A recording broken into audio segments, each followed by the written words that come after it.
धनबाद नगर निगम चुनाव के दरमियान महापौर प्रत्याशी शांतनु कुमार उर्फ बबलू पासवान का बड़ा इंटरव्यू G7 न्यूज 24 पे। आपसे अनुरोध है, बने रहिए हमारे साथ। धनबाद नगर निगम चुनाव जैसे जैसे नजदीक आ रहा है, सियासी सरगर्मी तेज होती जा रही। इसी क्रम में महापौर पद के प्रत्याशी शांतनु कुमार चंद्रा उर्फ बबलू पासवान ने दिया एक बड़ा इंटरव्यू। स्वागत है हमारे चैनल पर। जैसा की आप इस बार धनबाद में मेयर प्रत्याशी के रूप में खड़े हैं, तो क्या समस्या धनबाद में सबसे ज़्यादा विकराल आपको दिखता है, ये पहले बताया। ऐसी कौन सी समस्या है इस धनबाद में जो मुझे नहीं, मीडिया को नहीं, बल्कि पूरे धनबाद वासियों को नहीं दिखती? समस्या तो सर अनगिनत है, लेकिन आपके मुद्दे क्या होंगे सर इस बार चुनाव में? बिल्कुल नहीं, समस्या तो अनगिनत है। जो मुद्दे हैं, मुद्दे यही हैं। उन समस्याओं से ही मैं अपने मुद्दों की शुरुआत करूंगा, ना कि सीधा मैं सौंदर्यीकरण और बड़े बड़े वादों पे चला जाऊंगा। जो स्थानीय मुद्दे हैं, पहले आप स्थानीय मुद्दों को निवारण कराइए ना, उसके बाद आप बड़े बड़े मुद्दों पे आइए। आप जो यहाँ पे जो सबसे बड़ी समस्या है पूरे धनबाद में, आप एक पर्टिकुलर एरिया में जो है जल नल बताते हैं कि प्रत्येक घर में है, लेकिन कितने घर हैं? लाखों घर में क्या जल नल है? नहीं। आज भी त्राहिमाम है जल को लेकर के। क्या कुछ एक शहरी क्षेत्र जैसे जो हमारा कुछ एक क्षेत्र है, वहाँ पे सड़कें ठीक ठाक हैं, दुरुस्त हैं, मैं मानता हूँ। कुछ एक क्षेत्र है जहाँ पे स्ट्रीट लाइट है, मैं मानता हूँ। कुछ एक क्षेत्र है जहाँ पे नालियाँ हैं, मैं मानता हूँ। लेकिन आप चले जाइए लोधना, पुटकी, केंदुआ, करकेन, लोयाबाद, भागा, इन लोगों की सुनने वाला कौन? उन लोगों की कौन सुनता? सिंदरी जैसे जो एक वक्त में उजड़ गया था ये सिंदरी, फिर भी यहाँ के लोग जो है इसे अपना घर मान करके यहाँ से पलायन नहीं किया, यहीं पे आश्रित रह गए। तो ये क्या धनबाद नगर निगम के नागरिक नहीं है क्या? क्या इन्हें जल और नल की आवश्यकता नहीं है क्या? इन्हें स्ट्रीट लाइट की आवश्यकता नहीं है क्या? इन्हें नाली की आवश्यकता नहीं है क्या? इन्हें सड़क की आवश्यकता नहीं है क्या?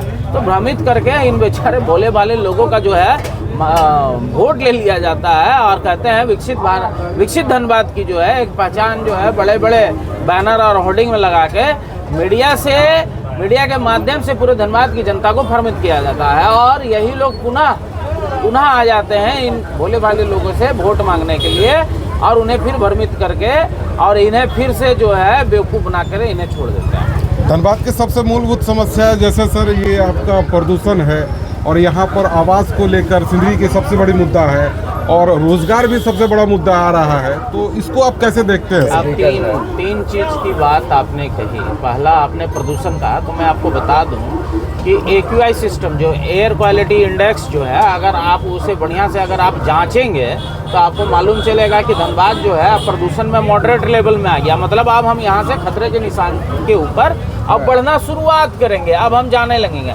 अब अगर हम इस खतरे के निशान से जब ऊपर बढ़ते हैं तो हमारे जो बुजुर्ग हैं, जो बीमारी से ग्रसित हैं, चाहे युवा हो, चाहे बुजुर्ग हो, चाहे महिलाएं हो, तो उन्हें जो है अब उन्हें जान जोखिम में लेना पड़ेगा। पहला ये आपका प्रदूषण के मामले में है। दूसरा पलायन की जो स्थिति बनी है, पहले रोजगार की जो आप स्थिति बता रहे हैं, तो रोजगार पे आप जो है कुछ नहीं कीजिए, आप अपना ये यंत्र कैमरा लेकर के जो है सुबह में 6 से 9 के बीच में आप रेलवे स्टेशन में पहुंच जाइए, और रेलवे स्टेशन में पहुंचने के बाद में जो यहाँ से जो पड़ोसी राज्य बंगाल है उसके तरफ जो ट्रेनें जाती हैं, वहाँ पे जाके जो युवा हमारे उस ट्रेन में बैठे मिलेंगे, उनसे आप सिर्फ एक सर्वे करा लीजिए, उस पूरे डब्बे में घुस करके सर्वे करा लीजिए, आपको मालूम चल जाएगा कि रोजगार की क्या स्थिति है। लेकिन यही वो धनबाद था जहाँ पे यहाँ इंडस्ट्री का मगरजाल था। KMC से लेके अनूप मैनुअल से लेकर के धनबाद केमिकल से लेके ऐसे कई एक बड़े इंडस्ट्री थे। ऐसा क्या हो गया कि इन्हें जो है अपना इंडस्ट्री बंद करके इस धनबाद जिले से भागना पड़ा। उनके इंडस्ट्रीज जो थे या जहाँ नए इंडस्ट्रीज को यहाँ पे लगाना चाहिए था, वो यहाँ से पलायन हो गए। ऐसे तो कहाँ से रोजगार मिलेगा? आप रोजगार के लिए हाहाकार करते रहिएगा तो रोजगार तो आपको मिलने से रहा। आप सिंदरी आए हैं तो सिंदरी की जनता के लिए क्या संदेश होगा सर आपका? मैं यहाँ जो सिंदरी जो है मेरा, क्योंकि अगर मैं धनबाद के प्रथम नागरिक के पद के लिए लड़ाई लड़ रहा हूँ, तो मैं सिर्फ बैंक मोड़, मटकुरिया, मेमको मोड़, धैया जैसे जो क्षेत्र है, जो धनबाद की हृदय स्थली है, मैं वहाँ तक ही सीमित नहीं रहूँगा।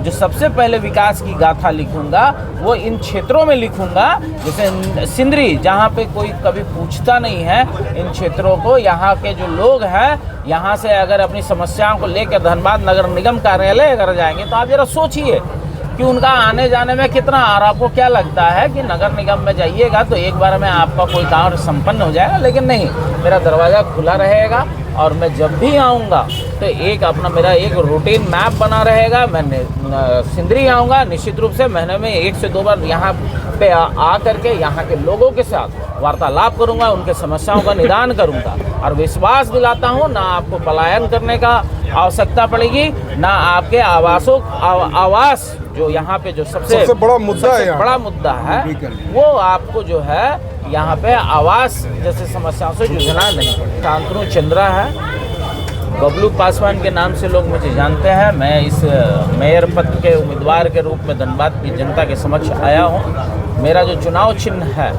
वो गैस चूल्हा छाप है और 25 नंबर क्रमांक है। ये थे धनबाद नगर निगम के महापौर प्रत्याशी शांतनु कुमार चंद्रा उर्फ बबलू पासवान, क्रमांक संख्या 25 और चुनाव चिन्ह गैस चूल्हा छाप। लेकिन देखना होगा कि धनबाद की जनता किसे देती है अपना आशीर्वाद। ऐसे ही खबरों को देखने के लिए आपसे अनुरोध है, चैनल को सब्सक्राइब कर लीजिएगा, वीडियो को लाइक कर दीजिएगा और शेयर जरूर कीजिए। पूरा वीडियो देखने के लिए आपका धन्यवाद। फिर मिलते हैं नेक्स्ट वीडियो में नई जानकारी के साथ।